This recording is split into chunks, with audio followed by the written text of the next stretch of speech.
Hic. You know that sound. You're sitting there completely normally, and suddenly your body makes a noise you didn't ask for. Hic. You try to ignore it. Hic. Now everyone is looking at you. You hold your breath. You drink some water. You wait. And then, hic. But why does this happen in the first place? Why does your body suddenly interrupt your breathing with a tiny, uncontrollable sound? And perhaps even stranger, why can hiccups sometimes keep going for minutes, or even longer? To understand hiccups, we first need to talk about something you use every second of every day without thinking about it.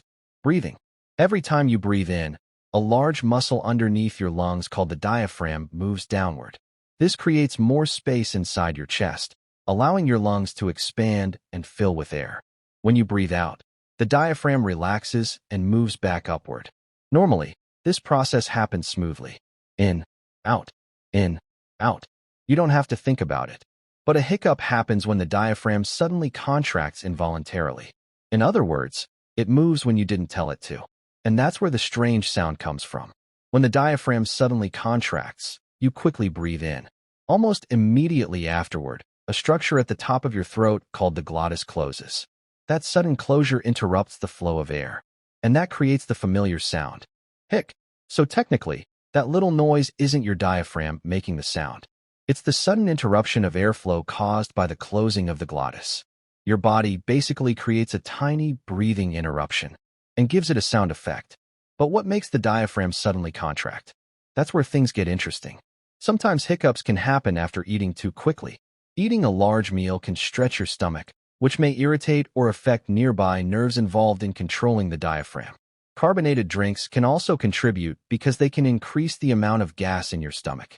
And sudden changes in temperature, excitement, laughter, or other strong emotions can sometimes trigger them too. Basically, your breathing system can be surprisingly sensitive. You might laugh really hard, eat too quickly, drink something fizzy, and suddenly, hic. But why does holding your breath sometimes seem to make hiccups disappear? One reason is that changing the way you breathe can interrupt the pattern that is causing the hiccups. Holding your breath increases the amount of carbon dioxide in your blood for a short time. That can influence the breathing system and may help the diaphragm return to its normal rhythm. But it doesn't work every time. And that's because hiccups aren't controlled by one simple switch. They're the result of signals moving between your brain, nerves, diaphragm, and breathing muscles. It's almost like your body accidentally presses the wrong button. And once that reflex starts, it can sometimes repeat again, and again, and again. Hic, hic, hic. Most hiccups don't last very long.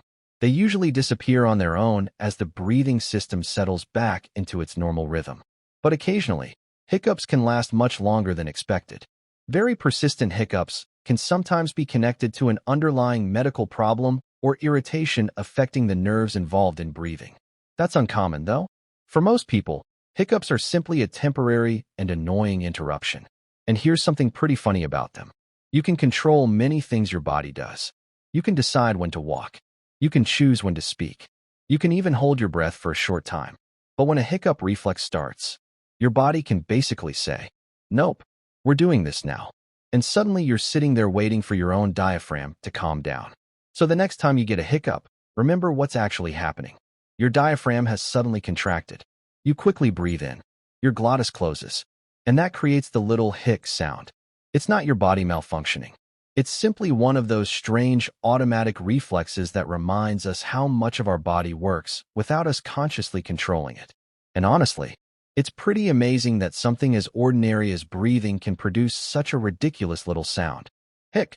So if you enjoyed discovering the science behind something you've probably experienced hundreds of times, subscribe to Story Revealed for more 5-minute explanations of the strange things happening inside your everyday life. And I'll see you in the next one.